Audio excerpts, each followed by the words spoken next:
گئی۔ وہ ایک سنسان بیابان علاقہ تھا، مجھے یہ تک معلوم نہیں تھا مجھے جانا کہاں ہے۔ بس میں نے اپنا سفر شروع کر دیا۔ دوپہر سے رات ہو چکی تھی، لیکن میرا سفر تھا کہ ختم ہی نہیں ہو رہا تھا۔ مجھے وہاں کہیں دور دور تک آبادی نظر نہیں آ رہی تھی۔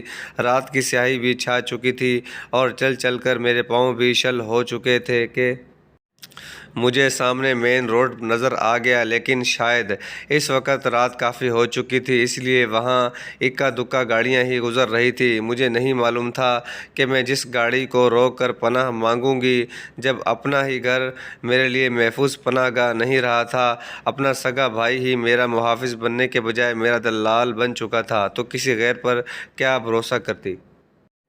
میں انہی سوچوں میں گم سنسان سڑک کے کنارے چل رہی تھی جب ایک پولیس موبائل میرے پاس آ کر رک گئی۔ یہ دیکھ کر میں نے سکون کا سانس لیا تھا کہ اچھا ہے میں پولیس والوں کو مل گئی ہوں، اب میں اپنے بھائی کے بارے میں سب کچھ بتا دوں گی۔ وہ پولیس انسپکٹر مجھے سر تا پیر تک دیکھنے لگا، کہنے لگا، اے لڑکی، اس وقت یہاں اکیلی کیا کر رہی ہو؟ میں رونے لگی اور روتے ہوئے ساری بات اس انسپکٹر کو سنا دی۔ اس نے کہا، ٹھیک ہے، تم ہماری گاڑی میں بیٹھ جاؤ، کلیم تمہارے بھائی کو بھی گرفتار کر لیں گے اور ان لوگوں کو بھی جنہوں نے تمہیں برباد کیا۔ میں یہ سن کر خوش ہو گئی۔ میں نے کہا، آپ مجھے کسی دارالامان میں چھوڑ دیں۔ وہ کہنے لگا، ہاں ہاں، کیوں نہیں، میں اس پولیس موبائل کی فرنٹ سیٹ پر بیٹھ گئی، کیونکہ اس وقت اس پولیس موبائل میں بس وہی ایک آفیسر تھا جو گاڑی بھی خود چلا رہا تھا۔ کافی دیر گاڑی مختلف راستوں میں چلتی رہی۔ میرے ہوش اس وقت اڑے جب وہ پولیس موبائل اسی گھر کے سامنے جا کر رکی تھی جہاں میرے بھائی نے مجھے قید کر رکھا تھا۔ اس گھر کے باہر چند اوباش قسم کے مرد کھڑے تھے، عرفان بھی ان کے ساتھ موجود تھا۔ میں نے یہ دیکھ کر اس انسپکٹر کی طرف دیکھا جو کمینگی سے مسکرا رہا تھا۔ وہ گاڑی سے نیچے اترا اور ایک شخص سے کہنے لگا، سیٹھ لے آیا ہوں تیری لڑکی کو واپس۔ سالی خود کو بہت ہوشیار سمجھ رہی تھی۔ یہ سن کر میرا دماغ چکرانے لگا تھا۔ اس شخص نے گاڑی کا دروازہ کھولا اور مجھے بڑی بے دردی سے بازو سے پکڑ کر نیچے اتارا، پھر مجھ سے پھنکارتے ہوئے بولا کہ تو میرے قبضے میں ہے لڑکی، جہاں بھی بھاگ کے جائے گی یہیں واپس آئے گی، اور تیرے بھاگنے کی سزا جو تجھے آج ملے گی، تو اپنے لیے موت مانگے گی، موت۔ یہ کہہ کر اس نے مجھے میرے بے ضمیر بھائی کے سامنے اس پولیس والے کی جانب پٹخا۔ میں لڑکھڑاتی ہوئی اس کمینے کے پہلو سے جا لگی تھی۔ وہ شخص کہنے لگا، تو اسے یہاں واپس لایا ہے، اسی لیے پہلا حق تیرا ہے۔ میں یہ سن کر عرفان کو پکارنے لگی کہ وہ مجھے بچائے۔ شاید عرفان کے خون نے کچھ جوش مارنے کی کوشش کی تھی، لیکن اس شخص نے جیب سے ایک پڑیا نکالی اور عرفان کی طرف بڑھا دی۔ کہنے لگا، یہ پی اور دنیا پر بادشاہ بن جا۔ یہ کہہ کر وہ 4 افراد مجھے گھر کے اندر لے گئے۔ عرفان گھر سے باہر ہی تھا۔ گھر کا دروازہ بند ہو گیا۔ صبح میری حالت یہ تھی کہ مجھے اس کمرے سے بھی خوف محسوس ہو رہا تھا۔ کمرے میں ہلکی سی آہٹ بھی مجھے کانپ جانے پر مجبور کر رہی تھی۔ میرے ساتھ 4 لوگوں نے زیادتی کی تھی۔ اس کے بعد میں سمجھ چکی تھی کہ عرفان تو کسی کے ہاتھ کی کٹ پتلی بن چکا تھا۔ میں کسی بہت بڑے گینگ کے ہتھے چڑھ چکی ہوں۔ میرے لیے بھاگنا ممکن نہیں۔ میں نے جو انجام بھاگ جانے پر بھگتا تھا، میں نے یہ کوشش چھوڑ دی۔ وہ لوگ چور اور ڈاکو تھے جن کے گروہ میں پولیس کے چند اہلکار اور آفیسر بھی شامل تھے۔ وہ نشے کی لالچ دے کر عرفان سے چوری بھی کرواتے تھے اور قتل بھی۔ میرا بھائی بدمعاش بن چکا تھا اور ایک نشے کی پڑیا کی خاطر وہ ان کتوں کے تلوے چاٹنے کو بھی تیار ہو جاتا تھا۔ شاید نشہ ایسی ہی چیز ہے جسے لگ جائے اس کے ساتھ ساتھ اس کے گھر والوں کو بھی برباد کر کے رکھ دیتی ہے۔ میں نے اختلاف چھوڑ دیا تھا، اس لیے مجھ پر اب سختی بھی کم کر دی گئی تھی، مگر ایک دن ان لوگوں نے میرے بھائی کو نشہ نہیں دیا اور اسے ایک ایسی بات کہی کہ روح لرز جائے اور گھر میں بند کر کے چلے گئے۔ رات میں اس وقت عرفان تھا یا میں، وہ بار بار مین گیٹ پیٹ رہا تھا، کہہ رہا تھا کہ اگر اسے نشہ نہ ملا تو وہ مر جائے گا۔ وہ تڑپ رہا تھا، رو رہا تھا، لیکن آج مجھے اس پر ترس نہیں آ رہا تھا۔ کافی دیر وہ گھر کی مختلف چیزیں توڑتا رہا، پھر میرے پاس آیا، کہنے لگا، مجھے نشہ دو ورنہ میں مر جاؤں گا، مجھے کیسے بھی کہیں سے بھی نشہ لا کر دو۔ میں نے کوئی جواب نہیں دیا۔ اس وقت عرفان کی آنکھیں سرخ ہونے لگی تھیں، اس پر جنون سا طاری ہونے لگا تھا، ویسا ہی جنون جس سے اس نے اماں کو مار ڈالا تھا۔ میں یہ دیکھ کر گھبرا کر پیچھے ہٹ گئی۔ وہ کہنے لگا، مجھے نشہ چاہیے، مجھے نشہ دو ورنہ میں تمہیں نہیں چھوڑوں گا۔ میں نے اسے کہا، ٹھیک ہے، میں تمہیں نشہ دیتی ہوں، تم پہلے مجھ سے دور ہٹ کر سامنے کرسی پر بیٹھ جاؤ۔ وہ میری بات سن کر سامنے رکھی کرسی پر بیٹھ گیا۔ میں کچن میں چلی گئی، دودھ فریج سے نکالا اور اسے گرم کیا، پھر اس گرم دودھ میں 4 سے 5 چمچ چوہے مار دوا کے ڈال دیے اور باہر نکل کر وہ گلاس بھائی کو پکڑا دیا۔ میں نے کہا، اس میں نشہ ہے، اسے پی لو اور بھول جاؤ دنیا کے سارے غم اور آزاد ہو جاؤ۔ اس نے وہ دودھ کا گلاس ایک ہی گھونٹ میں پی لیا۔ کچھ دیر میں وہ سو گیا، پھر کبھی نہ اٹھنے کے لیے۔ آج میں یہ سن چکی تھی کہ وہ لوگ میرے بھائی سے کیا مطالبہ کر کے گئے تھے۔ وہ بدمعاش عرفان سے کہہ رہے تھے کہ اگر تمہیں نشہ چاہیے تو اپنی بہن کے ساتھ بدکاری کرو۔ یہ سن کر عرفان نے صاف انکار کر دیا تھا کہ وہ یہ کبھی نہیں کر سکتا، کیونکہ میں اس کی بہن ہوں۔ اسی لیے وہ اسے نشہ دیے بنا ہی چلے گئے، کیونکہ وہ جانتے تھے کہ نشے کی خاطر وہ کچھ بھی کر سکتا ہے۔ یہ ایک ایسی اذیت تھی جو میں برداشت نہیں کر سکتی تھی، اسی لیے میں نے ایک انتہائی قدم اٹھایا۔ وہ چوہے مار دوا میں نے آج ان لوگوں کی شراب میں ڈال دی۔ یہ زہریلی دوا میں نے ان لوگوں کے ڈرائیور سے یہ کہہ کر منگوائی تھی کہ گھر میں چوہے بہت ہو چکے ہیں، مجھے دوا ڈالنی ہے۔ وہ ایسی زہریلی دوا لائے جو 2 منٹ میں چوہوں کا کام تمام کر دے، اور ایسا ہی ہوا تھا۔ وہ لوگ واپس آئے تو میں عرفان کی موت پر رو رہی تھی۔ میں نے کہا، عرفان نشہ نہ ملنے پر مر گیا ہے۔ لوگوں نے عرفان کو دفنا دیا۔ رات کو مجھ سے شراب لانے کا کہنے لگے۔